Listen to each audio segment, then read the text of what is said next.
अस्सलामुअलैकुम वरहमतुल्लाहि वबरकातुहू। उम्मीद है कि आप सब खैरियत से होंगे। आज हम सीखेंगे 3 रकअत फ़र्ज़ नमाज का मुकम्मल तरीक़ा तफ़सील के साथ। इससे पहले हमने सीखा 4 रकअत सुन्नत नमाज का तरीक़ा, 4 रकअत फ़र्ज़ नमाज का तरीक़ा।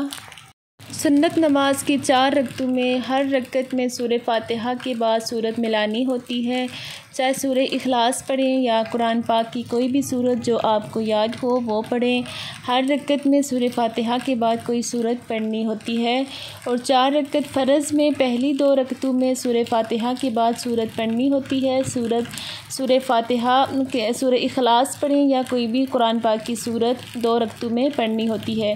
दूसरी 2 रकअतों में नहीं पढ़ते, सूरह फ़ातिहा पढ़ते हैं, उसके बाद कोई भी सूरत साथ में नहीं मिलाते।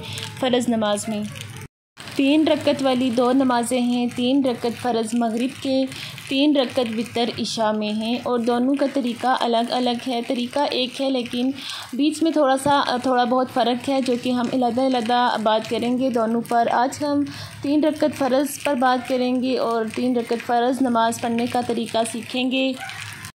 अल्हम्दुलिल्लाह से नमाज का मुकम्मल तरीक़ा हमने सीख लिया है। नमाज में कैसे खड़ा होना है, तशहद की हालत में कैसे बैठना है, क़ियाम की हालत में कैसे खड़ा होना है, रुकू कैसे करना है, सजदा कैसे करना है, सारा तरीक़ा हमें मुकम्मल आ गया है। आज हम सिर्फ़ फ़र्ज़ नमाज के 3 रकअत वाली नमाज का तरीक़ा सीखेंगे कि 3 रकअत नमाज को हमने कैसे अदा करना है।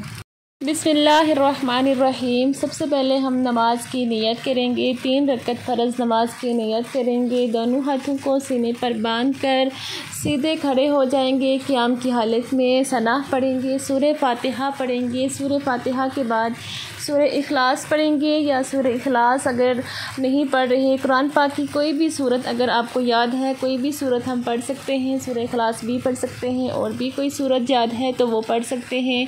सूरत पढ़ने के बाद अल्लाहु अकबर कहकर रुकू करेंगे। रुकू से खड़े होकर तस्मिया और तमहीद पढ़ेंगे। अल्लाहु अकबर कहकर सजदे में जाएंगे। पहला सजदा करेंगे, बैठकर दोनों सजदों के दरमियान की दुआ पढ़ेंगे। फिर दूसरा सजदा करेंगे। दूसरा सजदा करते ही हमारी पहली रकअत पूरी हो जाएगी। फिर अल्लाहु अकबर कहकर दूसरी रकअत के लिए खड़े हो जाएंगे। क़ियाम की हालत में खड़े होकर सूरह फ़ातिहा पढ़ेंगे। सूरह फ़ातिहा के बाद सूरह इखलास या कोई भी सूरत साथ पढ़ लेंगे। सूरत के बाद रुकू करेंगे, फिर सजदा करेंगे। सजदे के बाद फिर दोनों सजदों के दरमियान की दुआ पढ़कर दूसरा सजदा भी कर लेंगे।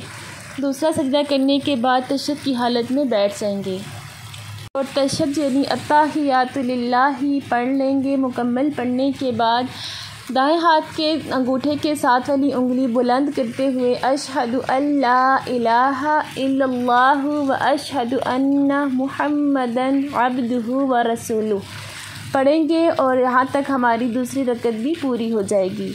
फ़र्ज़ नमाज की तीसरी रकअत के लिए खड़े हो जाएंगे। क़ियाम की हालत में खड़े होकर सूरह फ़ातिहा पढ़ेंगे। सूरह फ़ातिहा पढ़ेंगे और इसके साथ हमने कोई भी सूरत नहीं मिलानी। फ़र्ज़ नमाज की तीसरी रकअत में हमने कोई भी सूरत साथ में नहीं मिलानी, सिर्फ़ सूरह फ़ातिहा पढ़नी है। सूरह फ़ातिहा पढ़कर हम रुकू करेंगे। रुकू करने के बाद खड़े होकर तस्मीया तहमीद करेंगे। फिर अल्लाहु अकबर कहकर सजदे में जाएंगे। दोनों सजदे कर लेंगे। तशहद की हालत में बैठकर अत्ताहियातु लिल्लाह पूरी पढ़कर फिर अशहदु अल्ला इलाहा इल्लल्लाहु व अशहदु अन्ना मुहम्मदन अब्दुहु व रसूलुहु दाएं हाथ की अंगूठे के साथ वाली उंगली बुलंद करते हुए पढ़ लेंगे। ये सारा मुकम्मल पढ़ने के बाद दुरूद पाक पढ़ लेंगे। दुरूद इब्राहिमी जो हम पढ़ते हैं वही वाला हमने दुरूद इब्राहिमी नमाज में हम पढ़ेंगे। इसके बाद दुरूद इब्राहिमी मुकम्मल पढ़ने के बाद दुआ यानी रब्बी जअलनी मुक़ीमस सलाती मुकम्मल पढ़ लेंगे। इसके बाद दाएं तरफ सलाम फेरेंगे, फिर बाएं तरफ सलाम फेरेंगे। दोनों सलाम के साथ हमारे फ़र्ज़ नमाज की 3 रकअत भी पूरी हो जाएगी। यहाँ तक हमारी फ़र्ज़ नमाज की 3 रकअतें पूरी हो गई। सुन्नत नमाज और फ़र्ज़ नमाज़ों में फ़र्क इतना सा है कि सुन्नत नमाज की हर रकअत में सूरह फ़ातिहा के बाद सूरत मिलाई जाती है। सूरह इखलास हो या कोई भी सूरत हो मिलाई जाती है। और फ़र्ज़ नमाज की पहली 2 रकतों में सूरत मिलाई जाती है सूरह फातिहा के बाद, और दूसरी 1 रकत हो या फिर उसके बाद 2 रकतें हों, यानी 3 रकत वाली नमाज हो फ़र्ज़ या 4 रकत वाली फ़र्ज़ नमाज हो, सिर्फ़ पहली 2 रकतों में ही सूरत मिलाई जाती है, बाकी 1 या 2 रकतों में नहीं मिलाई जाती। बाकी 2 रकतों में सिर्फ़ सूरह फातिहा ही पढ़ी जाती है। सूरह फातिहा के बाद बग़ैर सूरत मिलाए सीधा हम रुकू करते हैं।